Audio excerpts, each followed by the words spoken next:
Assalamualaikum warahmatullahi wabarakatuh. Saya Oki Briara dari kelas X7C. Saya akan mempresentasikan mata kuliah menulis ilmiah dengan judul Mengelola EndNote secara manual. Untuk para peneliti serta penulis ilmiah, masalah atau salah satu kesulitan yang pada umumnya dihadapi adalah mengelola sumber tulisan dan menuliskan referensi ke dalam karya ilmiah. Maka, program komputer yang berguna untuk membantu penulis, terutama penulis ilmiah, adalah program EndNote. Nanti saya akan mencoba menjelaskan mengenai EndNote dan fungsinya, serta bagaimana langkah mengelola EndNote secara manual. Setelah mempelajari EndNote, tujuan pembelajaran secara khusus diharapkan mahasiswa mampu membuat file library EndNote, memasukkan data literatur buku, bagian buku, dan jurnal secara manual, menggunakan fitur ekspor/import data literatur jurnal dari database online ke dalam database EndNote secara otomatis. Dapat menyunting database EndNote, serta menggunakan fitur search dalam EndNote. Mahasiswa juga diharapkan mampu membuat citasi dengan software word processor serta dapat menyunting citasi. Teman-teman, saya akan menjelaskan mengenai apa itu EndNote dan apa saja fungsi EndNote.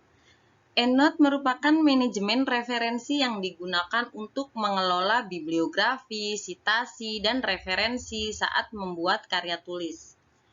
Program EndNote adalah program yang digunakan untuk mengelola sumber tulisan atau referensi dan untuk membuat berbagai bentuk bibliografi.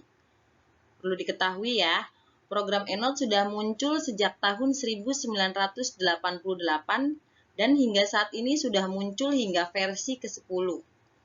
Program EndNote sudah cukup menjadi program standar untuk pengelolaan sumber kutipan. Lalu apa saja sih fungsi EndNote? Fungsi EndNote diantaranya adalah mengatur dan mengelola database referensi, menyusun bibliografi, membuat format kutipan sesuai kebutuhan teman-teman, memeriksa kesamaan dokumen guna menghindari plagiarisme atau plagiat, memudahkan teman-teman dalam mengelola file artikel dan jurnal yang ada dalam hard drive komputer atau laptop. Fungsi utama program EndNote sebenarnya adalah untuk menyimpan dan mengelola sumber tulisan atau referensi. Untuk pengguna EndNote perlu membuat suatu file yang digunakan untuk menampung berbagai sumber tulisan. Nah, file inilah yang disebut dengan EndNote Referensi Library atau disebut juga file referensi. Untuk dapat menjalankan EndNote, tidak diperlukan konfigurasi komputer yang mewah. Ada 4 konfigurasi komputer yang dapat digunakan untuk menginstal EndNote, yaitu komputer berbasis Windows, berbasis Mac, berbasis Palm, dan berbasis jaringan atau LAN. Nah, teman-teman, seperti ini ya tampilan EndNote pada Microsoft Word 2010. Jadi nanti di bagian referensi bila kita klik akan muncul Insert EndNote atau Next Footnote. Jadi referensi sendiri merupakan satu sumber tulisan yang akan digunakan dalam penulisan naskah.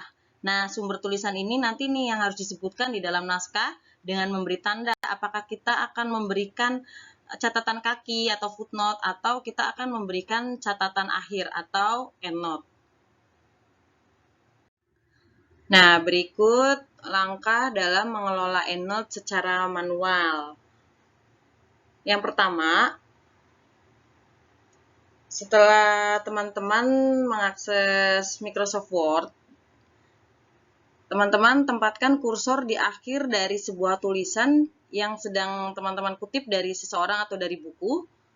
Kemudian klik tab pada reference pada grup footnotes, lalu klik Insert EndNote untuk memasukkan catatan akhir. Lalu teman-teman bisa langsung tulis sumber informasi tersebut pada bagian akhir dokumen. Nanti kursor akan otomatis menempatkan pada area penulisan sumbernya, yaitu letaknya ada di paling bawah pada sebuah penulisan.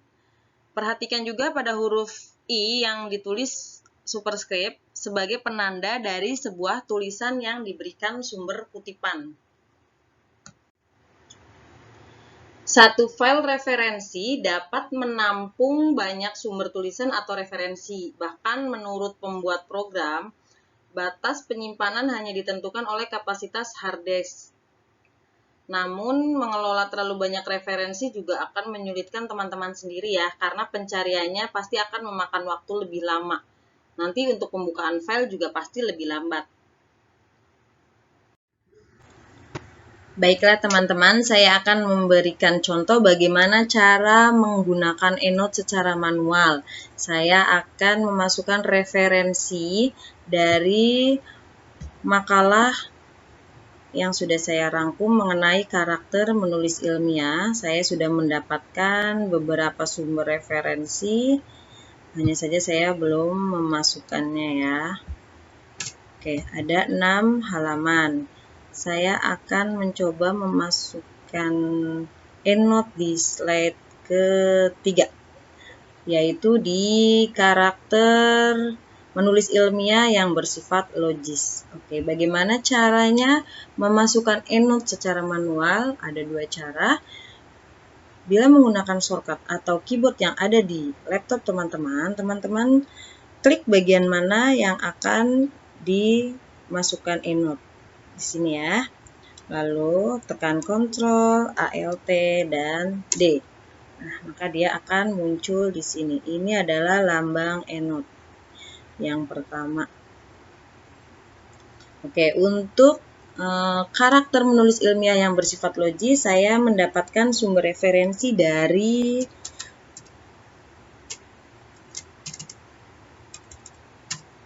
ilmubahasa.net 2017 mengenai pengertian dan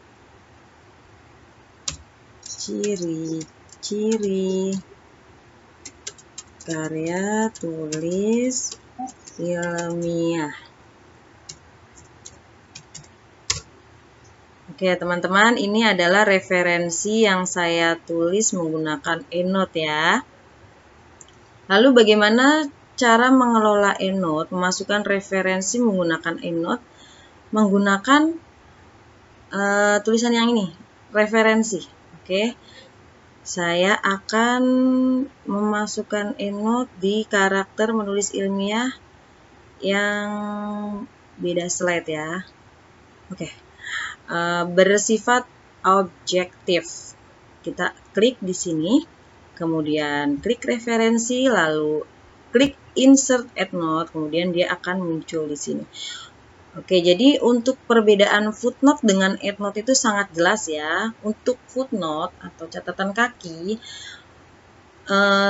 dia akan tampak pada setiap slide yang diberikan catatan. Misalnya dia di slide 1 dia akan muncul tandanya di slide 1, di slide 2 dia akan muncul di slide 2, begitu juga di slide 3, 5, dan seterusnya dia akan berada di slide yang diberi tanda. Tapi untuk EndNote, walaupun kita kasih di slide yang keempat, ketiga, kelima, bahkan yang terakhir, dia akan tetap berada di catatan akhir di akhir. Seperti itu ya teman-teman. Oke, untuk karakter menulis ilmiah yang bersifat objektif, saya mendapatkan sumber referensi dari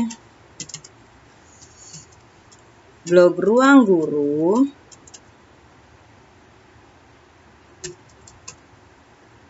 mengenai karakteristik karya tulis ilmiah beserta tujuan dan manfaatnya. Oke, ini adalah sumber referensi yang saya tulis menggunakan EndNote yang kedua.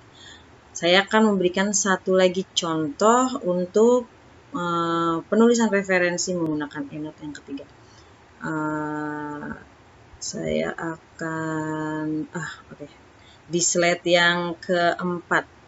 Saya akan tulis di karakter menulis ilmiah yang bersifat memenuhi kaidah ilmiah. Oke, kita klik di sini, lalu klik lagi referensi, kemudian insert EndNote lagi.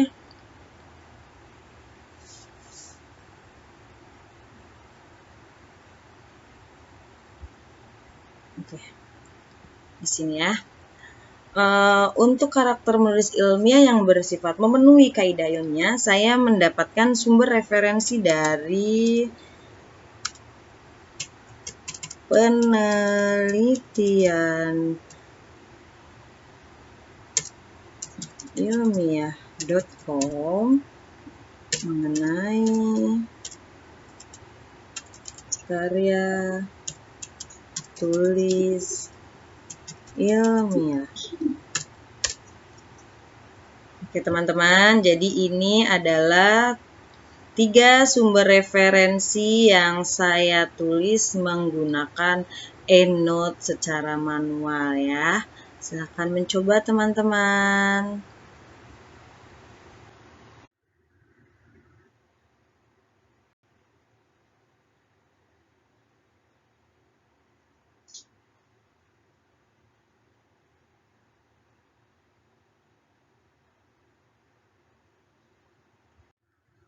Jadi, kesimpulannya adalah program EndNote memungkinkan teman-teman mengimpor referensi dari database mesin pencari, misalnya seperti PubMed, untuk membuat perpustakaan file referensi pribadi. Teman-teman dapat menghubungkan perpustakaan pribadi dengan tulisan teman-teman. Dalam program EndNote, terdapat berbagai macam gaya kutipan atau sitasi yang dapat teman-teman gunakan untuk setiap jurnal. Referensi dapat dihubungkan dengan mudah ke dokumen pengolah kata teman-teman. Teman-teman dapat membuat banyak perpustakaan sekaligus untuk setiap artikel yang teman-teman tulis. EndNote merupakan software yang dapat diandalkan untuk file yang besar dan banyak daftar pustaka. Perlu ditambahkan ya, program EndNote memperbolehkan penggunanya membuka file referensi lebih dari satu pada waktu yang bersamaan. Jadi misalnya teman-teman sedang menulis artikel atau meneliti tentang situasi lalu lintas dan juga sedang meneliti perkembangan industri otomotif. Nah, maka teman-teman buat 2 file referensi, yaitu satu berisi semua referensi untuk topik situasi lalu lintas dan satu lagi untuk topik perkembangan industri otomotif. Nah, teman-teman dapat membuka kedua file referensi tersebut dan dapat menggunakan kedua file tersebut di waktu yang bersamaan. Baiklah, terima kasih telah menonton video ini. Semoga bermanfaat dan sekiranya dapat menambah wawasan teman-teman mengenai program EndNote. Karena apabila teman-teman sudah mahir menggunakan EndNote, saya yakin teman-teman akan semakin banyak berkarya, khususnya dalam bidang ilmiah.